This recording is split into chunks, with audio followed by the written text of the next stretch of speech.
At yung bilog na diaphragm na nakikita nyo is yan yung kanyang EGR valve na kapag nasira yan, pwedeng mag-cause ng backfire. Hey, what's up mga boss, magandang araw sa lahat. So yun, ang unit pala natin is Suzuki Scram Round Eye. At tingnan natin ang year model nito. Ayan, makikita nyo mga boss, 1996. So ibig sabihin, 28 years old na ang unit na to. Wow! At sa 8 years ko na pagmimekaniko sa Pilipinas pa lang, pag-uusapan natin yung mga issues ito dahil ito yung pinakaunang na overhaul ko. At ang unit na to is 4-wheel drive with high and low at may variante nito na high lang, walang low. So pinakaunang issue sa mga surplus is nabibiyak yung dashboard. At punta naman tayo dito sa kabila. Ayan, makikita nyo dito mga boss, may button siya dito na axle lock. Ito yung sa front differential actuator niya. At ang udo pala nito is 67,105 kilometers. So I think napaka-exe lang ng travel nito dahil ginagamit lang sa farm. At alam nyo ba sa mga unit ito mga boss, napakatibay ng alternator nito. Kaya nga dun sa amin, yung mga pampasahirong van ay alternator nito ang ginagamit. Ayan, napakalinis pa ng engine at original position ng scissor jack. At andito naman yung kanyang coolant reservoir tank. At ito yung front differential niya mga boss sa kanyang 4x4. Ayan, makikita ninyo, ito yung actuator niya. So paalala lang, picturean ninyo or i-video bago nyo tanggalin yung mga hose. Baka malito kayo, hindi na gumana yung 4x4 ninyo. At dahil maluwag tong belt, a-adjustan natin to at i-share ko sa inyo mga boss. Ayan, luwagan na natin. Tapos gagamitin natin tong adjustable plier. So ganyan lang kadali mga boss mag-adjust, tapos higpitan mo na. Although may kanya-kanya naman tayong technique, syempre mas maganda pa rin yung nagsishare sa kapwa. At yan, goods na siya mga boss. At kung ma-observe ninyo, yung intake vacuum ng brake ay doon din kumukuha yung ating 4x4 actuator ng vacuum supply. At dito rin natin makikita yung kanyang coolant bleeder, itong bolt na to para ma-bleeding natin yung coolant. So balik tayo dito sa kabilang side. Ayan, makikita nyo, ito yung kanyang vacuum hoses ng carburetor. Ayan, napakarami niyan mga boss dahil 4x4. So honestly, dito sa Japan, napakadalang namin maglinis ng carburetor mga boss. Dahil siguro sa malinis ang fuel at nagpapalit talaga ng air filter. At sa air cleaner nitong 4x4 na Scram mga boss, maraming naguguluhan dito paano tanggalin. So turuan ko kayo ng diskarte dito para hindi masira yung kanyang seal sa bawat dulo na magiging sanhi ng pagpasok ng dust. At tanggalin lang natin tong kanyang cover. Ayan, so medyo masikip talaga ang area na to mga boss, kaya pasensyahan na lang. So ganito magtanggal yung iba dito. Ayan, pag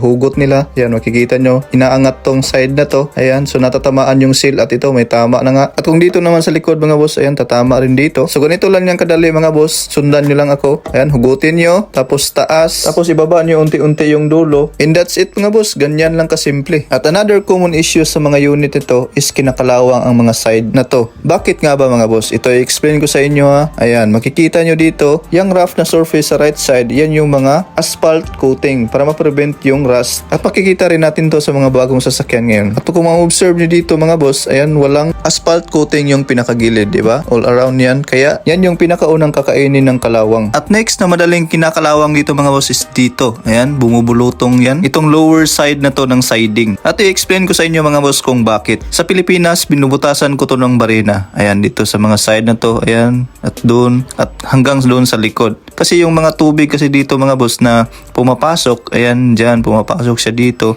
Minsan, nababarahan itong kanyang drain. Ito lang kasi yung drain niya at doon sa dulo. Kaya kapag naging barado na to, wala nang exit yung tubig. And that's the time nakakalawangin na to mga boss. Kaya nagdadagdag ako ng mga butas para sa drainage. At napakanipis din ang under chassis coating nito na paint. Kaya dapat naka anti-rust primer kayo. Before natin itaas yung unit, itong plastic na to, kapag nawala na to mga boss, lalo na kapag sumabit to, ay itong side na to ang kakalawangin mga boss. Hindi mo kasi agad to mapapansin dahil sa ilalim magsisimula. Magtataka ka na lang one day, malapit nang mahulog yung battery mo. At itaas na nga natin yung unit para makita natin yung mga ibang common issues nito. At expect nyo yung mga wheel cylinder na kailangan talagang palitan dahil tatagas at tatagas talaga yan. Dahil napakabilis kalawangin ang material na ginamit dito, lalo na kapag hindi ka nagpapalit ng brake fluid. At kapag nagkakabit kayo ng mga springs nito, ayan, isecure nyo talagang mabuti mga boss dahil maraming beses na ako naka-encounter na nahulog yung spring tapos kinain yung kanyang mga brake shoes at iba pang mga parts. At expect nyo na rin mga boss yung oil seal dito, lalo na kapag nasira na yung bearing kasi kinakargahan natin ng over sa capacity. Pag may nakita na kayong mga basa-basa dito sa kanyang backplate, ibig sabihin naliligo na ang brake shoes nan sa ilalim ng gear oil. At dito naman tayo sa pang ilalim niya mga boss. Siyempre yung mga common issues dito agad. Ayan, itong center post bushing na kapag nasira to is mag-wobble yung mga gulong ninyo. At itong steering arm din mga boss, nasisira din ang bushing nito. At siyempre itong kanyang rack and pinion steering, pakinggan yung mabuti.